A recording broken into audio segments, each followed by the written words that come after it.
Hello, everybody. It is Tuesday, March 31st, and welcome back to the Nick Watkins Show. I'm Nick Watkins.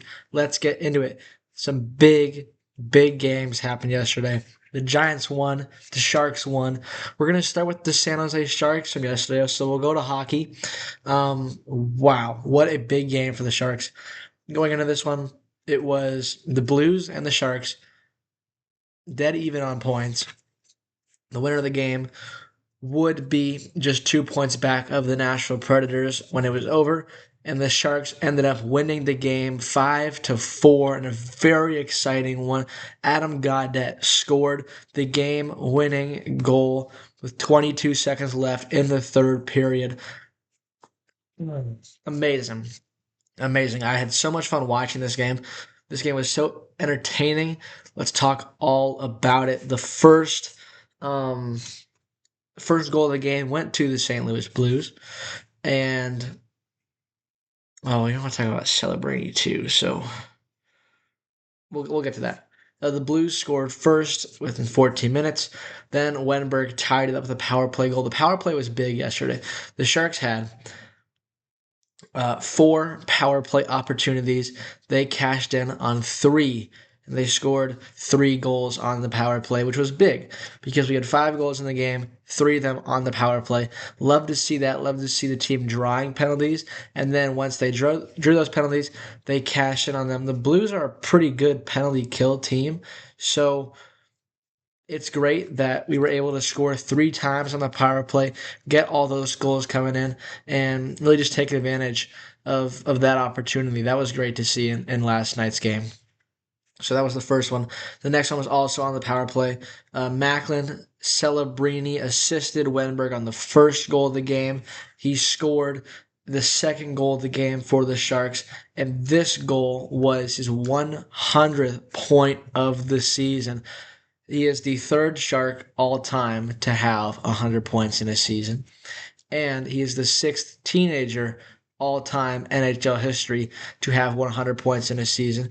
Just goes to show the incredible play of Macklin Celebrini, what a special young player he is, and what a great season he's having. At this point, he's fourth in the league in points with 101 because he would end up scoring the next goal as well off a great pass from Leddy. But he has 38 goals and 63 assists, which is 8 and 7 respectively. He is our best player by far. He was getting MVP chant at the Shark Tank last night because of his excellent play and because he's the third Shark ever with 100 points in a season. He's looking to chase down Carlson for the most points ever in a season by the Sharks. And I think it was actually Jumbo who's ahead of him, but ahead of Carlson. So Macklin Celebrini definitely has a chance to become, the highest point total holder for the Sharks in a single season. I have no doubt he will, if not this year, at some point in the future. But Macklin Celebrini, what a great season.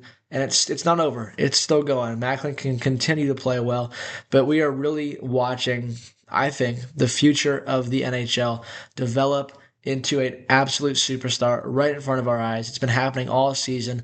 The international hockey world took notice of that at the Olympics, but we've known that this whole time as Sharks fans. We know it since the moment he came up in the draft, number 1 overall, and he came in and scored on his debut against the Blues, ironically, and this game was against the Blues. We know he's that good, and I can't wait for him to just get even better because he's going to be the best in the league. It's going to be super exciting when that happens. So Macklin, so after the game tying goal from Buchnevich, Macklin scored with 56 seconds left to go. He scored his second goal. That was 3-2. Took it into the second period where Wenberg scored on the power play off a deflection from Tyler Toffoli. So that was good. Another power play goal makes it 4-2. Then Broberg scored on the power play with 26 seconds left in the second period. Made it 4-3 Sharks. Then Fowler scored in the third period, 7 minutes left. You could kind of feel it coming. They saw on the broadcast. I mean, heavily outshooting the Blues in the first two periods. I mean, they had like 10 shots at the second intermission, and then they really started bringing it in the third, and they were just attacking, kind of like what we were doing when we were down in previous games. They got the goal to tie it, and then it kept going back and forth, back and forth. Yaro Askarov making some big saves down the stretch. He did let in 4 on 26, but he was outstanding, made some incredible saves to keep the team in the game. And then it got down to the final minute of the game. Won the faceoff. Ferraro sends it down the boards. Up the boards rather, to Adam Gaudette, who gets it, and he goes and scores the game-winning goal. Incredible. I was going nuts when this happened with 22 seconds to go. And it's also big because not only did we win the game, but we win it in regulation, which means the Blues don't get no points from this game. Meanwhile, we get the full 2 points for a win. They don't get any points. That's big for playoff standings, and it's especially big because momentum-wise for going to the next game and just in general because we won the game thanks to this goal. So shout out Adam Gaudette. Shout out all the Sharks players, especially Macklin, Celebrini, Gaudette, and Askarov. Those are kind of the top three. And Wenberg was good, also astoundingly good. Yeah, he had three points in this one with 2 goals. So excellent game for San Jose. What does it mean for the playoffs? As we take a look at other scores from around the league, the Golden Knights beat the Canucks 4-2. Maple Leafs skated off the Ducks 5-4 OT. Avs 9, Flames 2.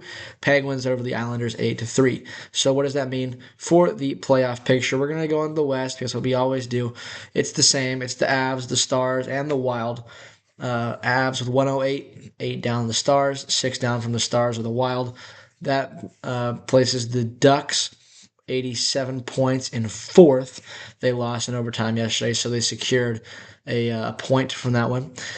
The Edmonton Oilers have 83 points, and they're in 5th. The 6th place team has 82 points, that being Utah.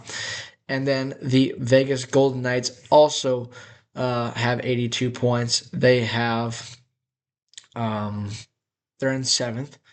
The 8th place team is still the Nashville Predators with 77 points. So they're 5 back of the Golden Knights, but they are in that 8th wild card spot, the 8th spot in the West, the final wild card spot in the West. And here are the teams that are on the outside looking in with very few games to go, and it is close. You have the Kings have 76. The Sharks, with their win last night, are now tied with the Kraken for 75. The Jets have 74, and the Blues have 73. And the Flames have 70. They're pretty much out of it at this point. And the Blackhawks and the Canucks are definitely out of it. So not mathematically, the only mathematical elimination are the Canucks, but it's the Sharks are 2 points back of the Predators. The Jets are 3 points back, and the Blues are 4 points back. So those teams can still definitely make a run. It's not going to be very easy, but I like where the Sharks are. And there's a lot of action going around in the league today. We'll look at the East quickly before we take a look at today's action, though. So the East is shaping up. The Lightning are in first with 98 points, and then a tie with the Hurricanes, who are in second with 98 points. So just a little head-to-head. I think it's head-to-head that determines that. So, but they are tied, even on points. Also tied with the Buffalo Sabres, who have 98 points. So it's actually a 3-way tie at the top of the Eastern Conference. In 4th place are the Montreal Canadiens with 94 points. In 5th place are the Boston Bruins with 92. The Pittsburgh Penguins in 6th with 90. The Islanders have 89. They're in 7th. The Blue Jackets have 88. They're in 8th. Other teams outside looking in, you got the Senators and the Red Wings each have 86 points, so 2 points back there. Philadelphia has 86 points as well, and the Caps have 83. And that's, if, for the teams that are on the outside looking in, who's like the hottest one? Oh, the Flyers. The Flyers have won 3 games in a row. They've won 8 of their last 10 games. So they're definitely the hottest team. They are 2 points back of Columbus and 3 points back of the New York Islanders. So there's definitely a chance for, the Flyers to get in there. We'll see how it goes. The the big thing for the East is really just seeing like what the teams at the top are going to shape out to be because there's a three-way tie for first, and then the Canadians have 94. They're kind of like offset from the others. Well, that's not true because the Bruins have 92. So it's actually very close to the top of the Eastern Conference. The whole conference is pretty packed together. In the West, you know what the big three are, and it's just a question of how's the seeding going to work out after that. And there's a heated wild card race going on in the West. Here are some games going on today. Lots of good ones in the early window. You got the Stars and the Bruins, the Islanders and the Sabres, the Canadians and the Lightning, all playoff teams. All have 40,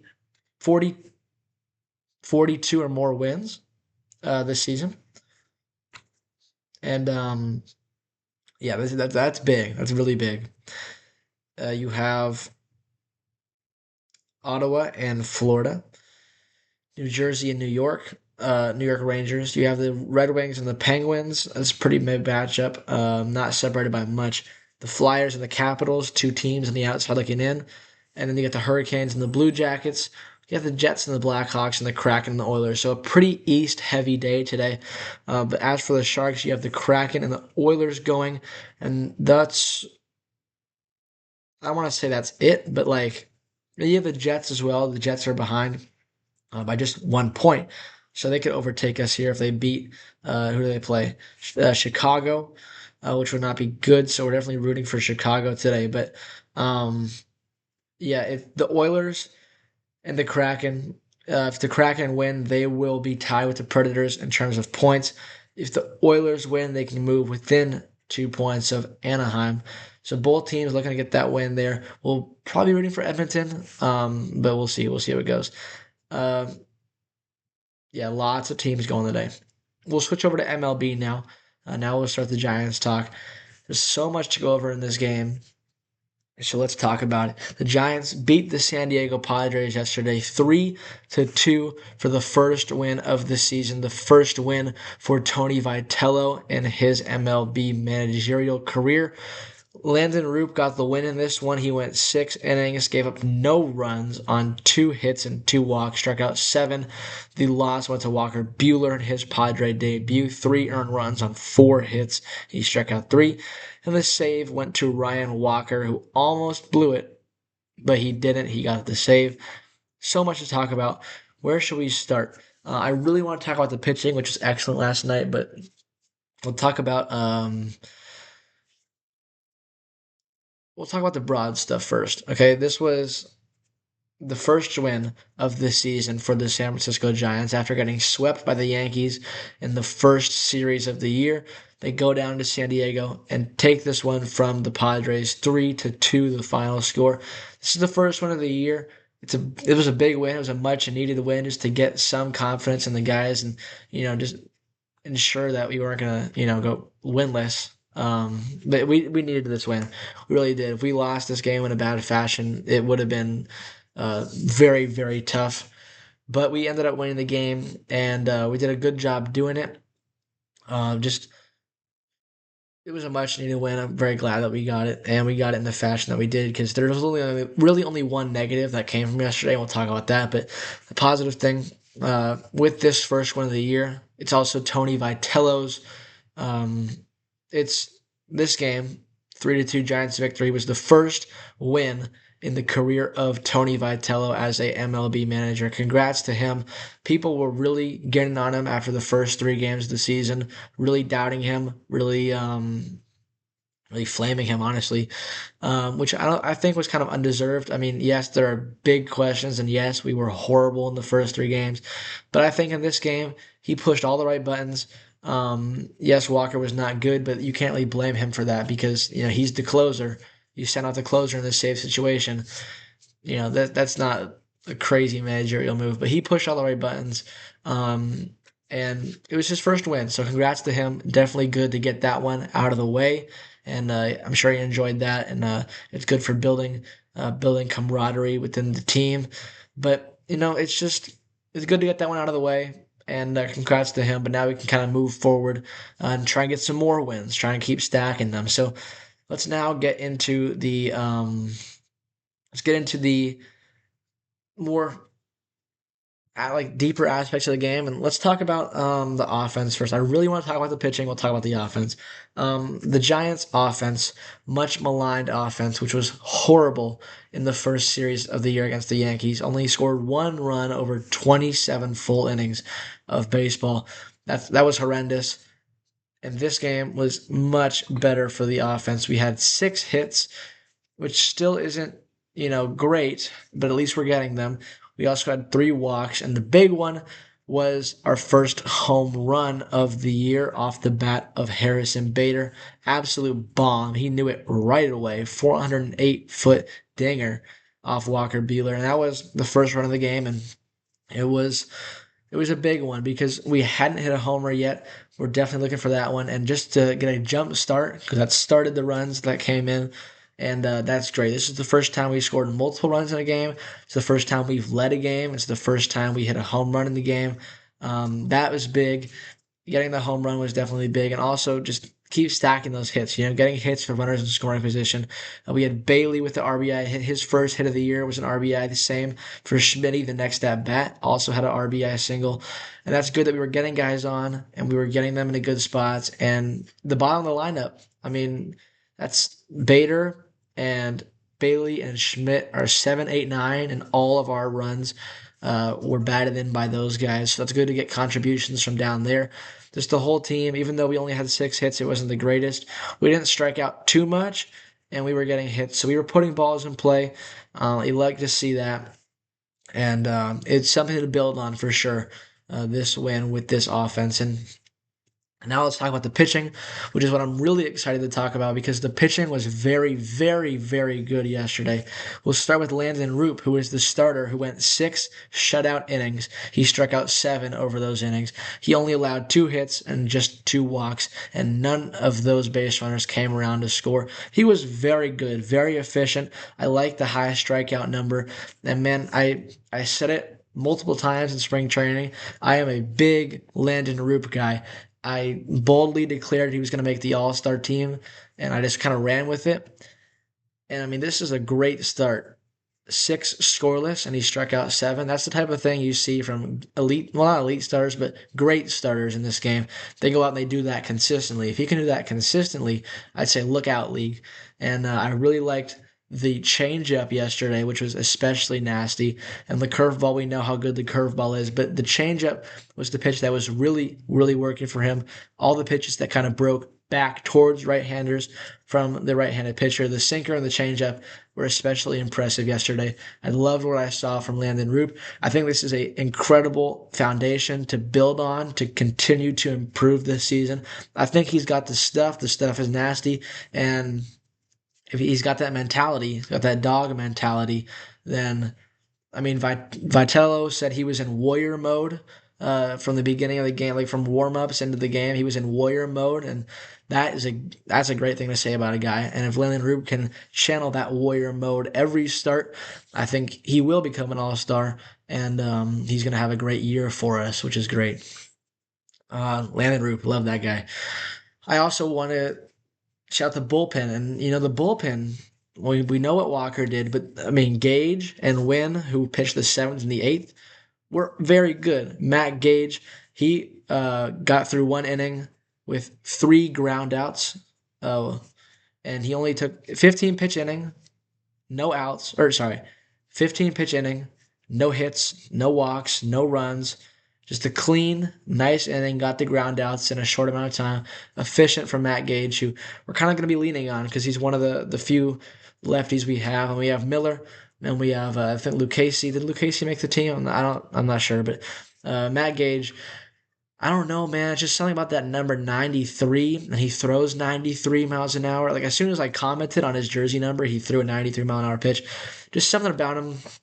I don't know if it's that number, but I think he's a nice, solid piece. Like, he's a solid piece. Like, he's the kind of guy that, fits into a bullpen very well. I like having a nice little lefty there.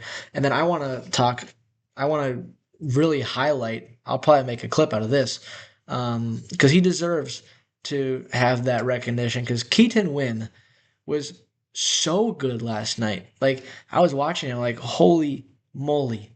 Those are some of the nastiest splitters I've ever seen. And I was watching this. Even my dad, who I was watching with, who normally just sits there in silence, doesn't even talk about the game. He's like, "Oh my goodness, that was disgusting."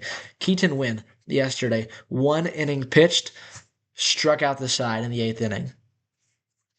He was filthy. I mean, he was throwing 98, like 97, 98 mile an hour fastballs, and he was throwing these disgusting splitters, and they were coming in at like 90, 91 miles an hour. And not only was he throwing them disgustingly, but he was dotting them. Like we're talking both corners, down below, swing and miss. It was incredible. And this really gets you thinking, like maybe Keaton Winn can be that guy for us. I mean, he's got the stuff, he's got the fastball, he's got the splitter. And if you're going to be a good reliever, you really only need two great pitches or three good pitches. He's got two great pitches, and maybe he's got that starter repertoire because he was a starter when he first came up. But I think the bullpen really could be a great spot for him where he can utilize his strengths, which is the splitter and the fastball at high velocity instead of having to tone it down. I think the bullpen can really be a great place for him. I mean, in his first major league outing, his debut, which was in 2023, he got a save. And even though it was a five run outing where we scored 15 runs, but he got the save because of technicality because he faced the amount of batters. But I mean, I was just he didn't win as a starter was okay. I mean, he struggled a lot. Keaton Winn as a reliever, that feels right. I mean, he just feels like a closer. And that's kind of the next point where like he was so good yesterday, and he's made three outings this year. He has yet to give up a hit. The first one, he struck out Judge and Bellinger against the Yankees on opening night. Then the next game was on Saturday where he struck out one over 1 inning. And then yesterday struck out the side over 1 inning. It really gets you thinking, can Keaton Winn be that dominant reliever for us? He's got the stuff. He's got the two great pitches. Could he be the closer? That's what I was kind of thinking about because he throws gas and he's got that splitter. That's a lot of closers, you know. So, but just to conclude that, major shout out to Keaton Winn, who pitched amazing yesterday, and he really impressed a lot of people.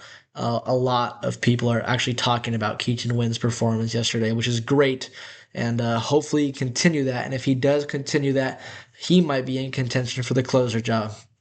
So let's talk about the actual closer, which was Ryan Walker. Um, Lots of questions about Ryan Walker. Last year was the closer and lost the job to Doval. When Doval got traded and Rodriguez went down, he was the closer again by default because we were out of guys, and he was not good. He blew 7 saves last year. If he had blown 4, we would have made the playoffs. He almost blew it today in his first save opportunity. He went 1 inning pitched, gave up 2 earned runs on a hit and a walk, struck out one, gave up the home run to Jackson Merrill. Thank goodness we had a 3-run lead because it was a 2-run, just obliterated the baseball Jackson Merrill did.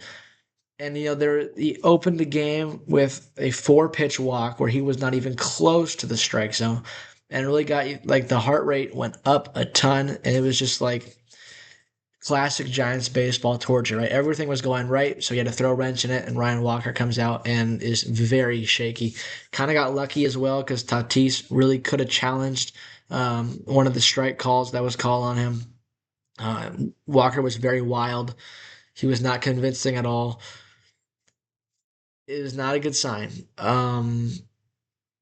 Now, this is his first save opportunity, and he did get the save after all.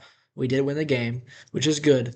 But, I mean, he's walking on very, very, very thin ice right now because everybody is kind of mad about it. Everyone's kind of discussing it and looking who could be the replacement because, man, if he blows a save in his next opportunity, I think the job is gone. I don't think it's his anymore. I think it's going to get taken away from him. If he comes out and is impressive and gets the save no problem, then all those questions can kind of be cleared and maybe pushed away for down the road. But if he struggles again and he struggles again after that, I think he has no chance of being the closer. Do I want him to be the closer? Do I want him to succeed? Yeah, I want everyone to succeed, especially because he's on the Giants. I want him to succeed very badly. But the first outing was not confidence. It did not inspire confidence. The first outing of the year for Ryan Walker did not inspire confidence. And we'll have to see his next outing. We'll have to see how that goes. But if it goes bad, I think the closer job is not his anymore. But that was basically the only bad thing from the game. And we were really good. Aside from Walker, we shut down the Padres. They had 3 hits in the game, and they struck out 11 times, and they had 3 walks. They really, really struggled at the plate, and the pitching staff did a wonderful job. So, okay, let's talk about other games from around the league. The Royals beat the Twins 3-1. The win went to Bubic. The loss went to Woods Richardson, and Schreiber got the save. So kind of closer by committee there for the Royals, even though they have Estevez and they have Urseg.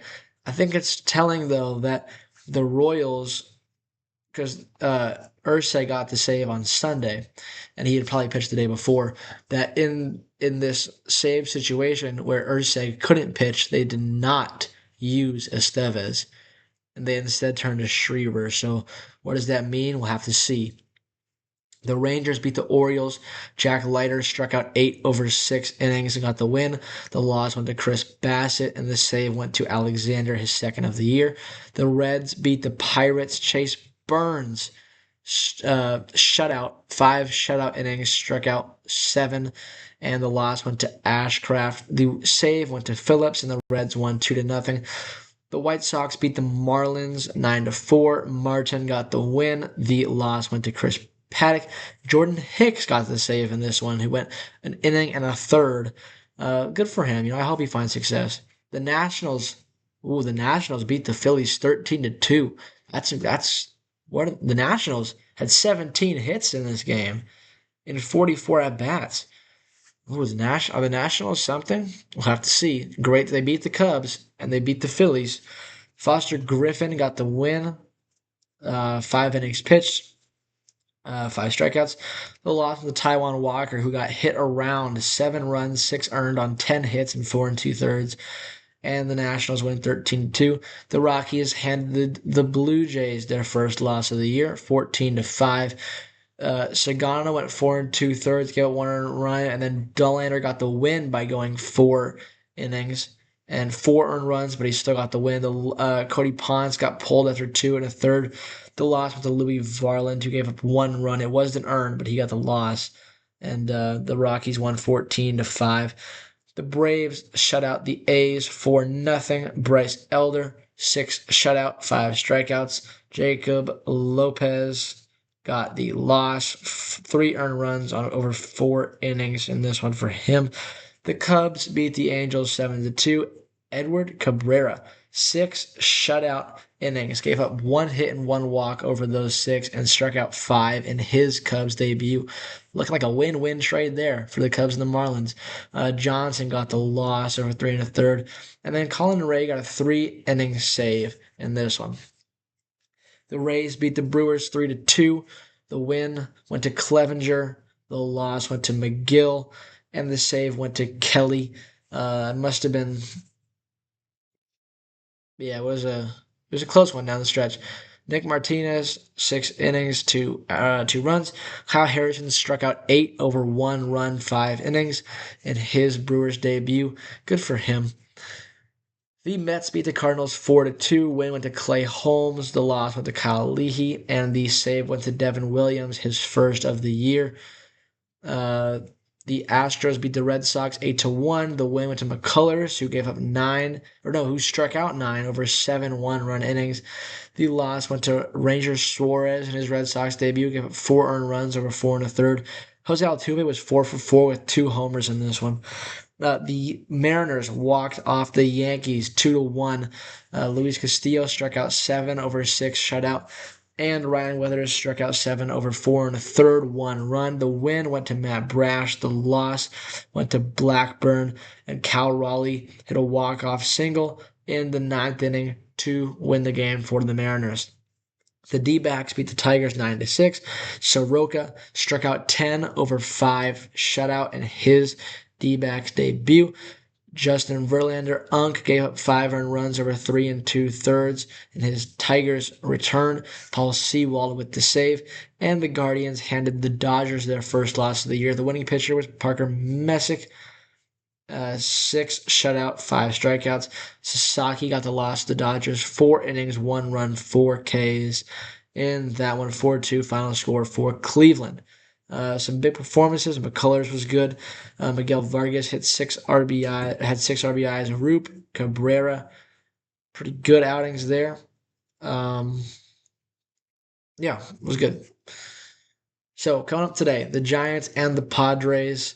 At 6:40 again, it's going to be Logan Webb making his second start of the year, trying to bounce back from that tough opening night start against the Yankees. I expect him to be much better against Herman Marquez, who's now a Padre apparently. We got the Rangers and the Orioles. DeGrom versus Eflin. Nats, Phillies. We got Pauline versus Painter making his big league debut. That is exciting. The young prospect. The White Sox and the Marlins. Fetty versus Junk. The Pirates and the Reds. We got Chandler versus Williamson. Is this Bubba Chandler's debut? Not quite. Not quite. He's still exciting though. The Rockies and the Blue Jays. Feltner against Scherzer. The A's and the Braves. Savali versus Jose Suarez. Rays, Brewers. Shane McClanahan pitching in this one. That's good to see. He hasn't pitched. Man, he hasn't pitched in a big league game since 2023, and he's making his return today. That is great. That is great news. He was one of the best pitchers in 2023, I think, or was that in 20? Yeah, he was one of the best pitchers in 2023 and 2022. Hope he can regain his form because he's a good pitcher. Against Brandon Woodruff, who's kind of got a similar story. The Angels and the Cubs, Soriano versus Tyone. Soriano was excellent on opening day. Can he regain that form? Kodai Senga for the Mets against Palante for the Cards. The Red Sox and the Astros. Bayo versus Hunter Brown. Hunter Brown trying to come back after a strong opening day. The Yanks and the Mariners. Max Fried versus Logan Gilbert, the 2 opening day starters there. Tigers, D-backs, Mize versus Fott. The Guardians and the Dodgers. Tanner Bybee versus Shohei Ohtani, who makes his pitching debut. And those are all the games going on. So let's go back to the Giants, though. What do I want to see from the Giants today? Well, I want to see a win. And I'd like to see Logan Webb pitch well, which I fully expect him to do, just to regain some confidence and just to show that Logan Webb is totally fine. He is fine. He's going to pitch well tonight. I'd also like to see a little bit more, some more hits. And if Ryan Walker comes out for a save, I want to see him lock that down like barely even a contest. I just want to see it be a super, super easy, nice, dominant save. And although I wouldn't mind Logan Webb complete game shutout. I'll take that. I'll take that if it's not too much to ask for. All right, let's go over to basketball. Thunder beat the Pistons in overtime. I don't really want to talk about this. Warriors don't play tonight, and I think we're gonna. I think that's gonna do it. Good. Yeah, good. All right. So it's gonna do it for today. Big day for the Giants tonight, and we're just gonna wrap it up. So thank you everyone for watching. See you tomorrow.